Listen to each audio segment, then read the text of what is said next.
시편 81편 7절로 9절 말씀 보도록 하겠습니다. 함께 읽겠습니다.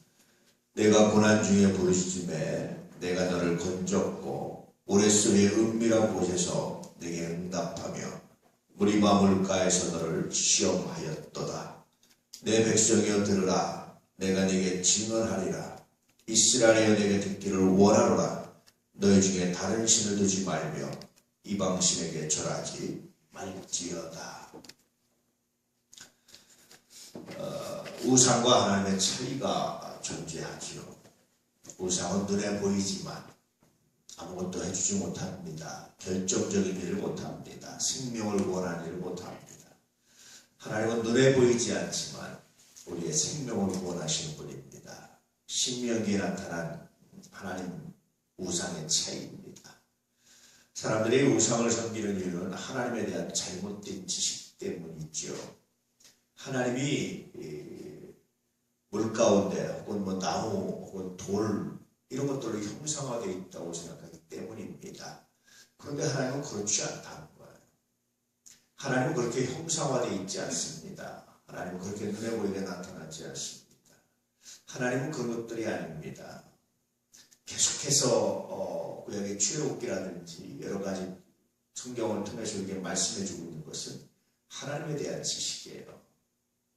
우리가 신학을 공부한다고 할 때 신학이란 뭐냐? 여러 가지 정의가 있는데요. 그 중에 하나는 뭐냐면 하나님에 관한 학문입니다. 그러니까 하나님에 대해서 탐구하는 거예요. 하나님이 어떤 분이신지, 하나님이 어떻게 행하시는지, 하나님이 어떻게 역사하시는지, 이럴 때 하나님이 뭐라고 말씀하시는지, 하나님은 어떻게 하시는지. 결국 사람들이 우상 숭배하는 것은 하나님에 대한 잘못된 지식, 잘못된 잘못된 정보를 가지고 있기 때문이다라는 겁니다. 그래서 하나님에 대한 올바른 정보, 올바른 지식을 아는 것이 굉장히 중요합니다. 그렇다고 하나님은 어떤 지식 가운데 있느냐? 그렇지만은 않아요. 지식이라는 것은 일종의 체험적 경험도 의미됩니다. 그렇기 때문에 하나님에 대한 올바른 지식을 갖는다는 것은 단순히 영적인 어떤 지식만을 말하는 것이 아니라 하나님에 대한 삶의 경험입니다. 삶의 체험입니다. 그래서 기독교를 우리가 체험의 종교라고 말하는데, 왜냐하면 우리가 이성적으로 지식만 가지고 탐구해서 혹은 영적인 지식만 가지고 탐구해서 하나님을 알 수 없다라는 거예요. 그래서 하나님께서 자신을 나타내 보이시고 자신을 증거해 보이셔야 우리가 비로소 알 수 있는데, 하나님께서 나타내 보이시는 방법이 여러 가지인데 그 중에 하나가 체험입니다. 삶 속에서 다른 말로 하면 우리 가운데 나타나시고 하나님 자신에 대해서 알려주시고 하나님에 대한 지식을 말씀해 주시고 있다는 거예요. 오늘 다시 출애굽기 상황이었죠. 그런 상황으로 다시 돌아가면, 모세오경의 상황으로 다시 돌아가면 정말 고난 가운데서 건지신 분이 누구냐? 무리바 물 가운데서 시험하면서 하나님의 살아계심과 하나님의 전능하심을 보여주신 분이 누구냐? 많은 환난과 여러 가지 문제 가운데 너를 건지시고 이제까지 인도하신 분이 누구냐? 하나님이 아니냐? 그렇다면 우리의 삶을 주관하시고 우리를 고난 가운데 건져주시고 우리를 여러 가지 시험 가운데 건져주시고 우리에게 생명을 주신 분이 누구냐? 하나님이시지 않느냐? 그럼에도 불구하고 우상숭배하고 그럼에도 불구하고 다른 신에게 절하는 것은 이건 잘못된 거다라는 것에 대한 질문입니다. 오늘날 많은 사람들이 하나님을 믿는다면서도 또다시 어떻게 합니까? 돈이라든지 다른 것들을 신뢰하고 살아가려고 합니다. 그것도 여전히 우상숭배입니다. 정말 우리에게 생명을 주신 분은 하나님이십니다. 정말 우리의 고난 가운데 함께 하신 분 하나님이십니다. 뿐만 아니라 신약에 오면 우리를 위해서 독생자를 보내시고 십자가에 못 박으시고 우리의 죄를 대속하신 분이 누구냐? 하나님이십니다. 그렇게 열정적으로 그렇게 사랑하셨음에도 불구하고 우리가 하나님을 사랑하지 않고 다른 데 눈을 돌리고 다른 것에 의지하고 다른 것에 관심을 갖는 것은 이건 정말 잘못된 겁니다. 하나님께 대한 배신이기도 합니다. 라는 의미의 말씀들이 오늘 시편입니다. 여러분 어떻습니까? 정말 여러분과 함께 하신 분이 누구라고 생각합니까? 정말 여러분과 끝까지 동행하신 분이 누구라고 생각하십니까?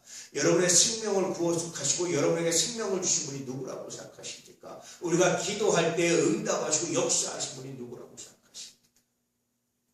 그분은 오직 우리 주 하나님이십니다. 그렇기 때문에 우리의 삶 속에서 하나님과 비교될 그 어떤 것도 존재하지 않습니다. 하나님과 비교 대상이 존재되지 않습니다. 우리는 오직 여호와만 섬기겠습니다. 나는 오직 하나님만 섬깁니다. 나는 오직 주님께 무릎 꿇습니다. 그런 신앙 고백을 요청하고 있는 말씀이 오늘 본문의 말씀입니다. 오늘 하루 살아가시면서 우리는 여전히 세상의 많은 필요들을 가지고 살아갑니다. 우리는 여전히 세상의 많은 필요들을 요청받고 살아갑니다. 이런 현실적인 삶 속에서 나의 필요를 채우실 분 우리 하나님이십니다. 나의 생명을 구원하실 분 우리 하나님이십니다. 나와 함께 하실 분 우리 하나님이십니다. 나의 직장에서나 가정에서나 삶의 구석구석에서 나와 함께 하신 분 오직 여호와 우리 하나님이십니다. 이 믿음을 가지고 살아갈 수 있기를 축복합니다. 그것이 하나님에 대한 올바른 지식이고 그것이 우리가 걸어가야 될 길이고 그것이 우리가 생명이고 그것이 우리의 놀라운 능력이라는 사실을 기억하시고 살아가시길 바랍니다. 오늘 우리 주님께서 다시 한번 우리의 그 고백 우리 함께 하시고 역사하셔서 더 놀라운 은혜와 능력으로 함께 하실 줄 믿습니다. 사랑하는 우리 이 안에 가족들 모든 삶의 구석구석의 삶의 자리에 문제 가운데 하나님 역사하시고 함께 하셔서 놀랍게 은혜 베푸시는 거룩한 역사가 있게 될 줄 믿습니다. 저는 시편 말씀 중에 참 좋아하는 말씀이 있어요. 내가 죽지 않고 살아서 여호와의 행사를 선포하리라. 이 말씀이 얼마나 감동이고 얼마나 좋은지 몰라요. 제가 신방하면서도 많이 인용해서 이 말씀 가지고 신방 설교도 하고 많이 했는데요. 여러분 우리가 하나님을 믿으면 죽지 않고 살아서 여호와의 행사를 선포하는 놀라운 은혜가 있게 될 줄 믿습니다. 주님께서 말씀하십니다. 주님을 믿는 자 죽어도 자기의 공부로 살아서 주를 믿는 자 영원히 죽지 아니하리라. 이미 영생의 확신 가운데 영생의 은혜 가운데 하나님께서 인도하셨습니다. 할렐루야.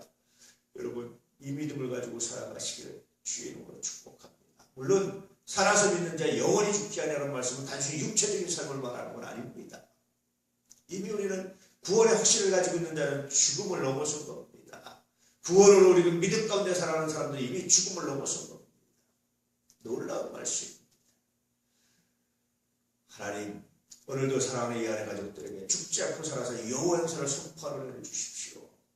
이 기도가 종종 될 때가 있습니다. 오늘 주의 이름으로 선포합니다. 오직 여호와가 나의 생명이시며 우리 주님만이 나의 길이시며 주님만이 나의 모든 것입니다. 나의 진리입니다. 고백하면서 우상이 아니라 하나님께, 돈이 아니라 하나님께, 세상의 그 어떤 것이라 하나님께 무릎 꿇으시고 놀라운 역사, 놀라운 날이 되기를 축복합니다. 우리 하나님께서 여러분에게 생명이 되시고 은혜가 되시는 거룩한 물이 이 맘에 들 줄로 믿습니다.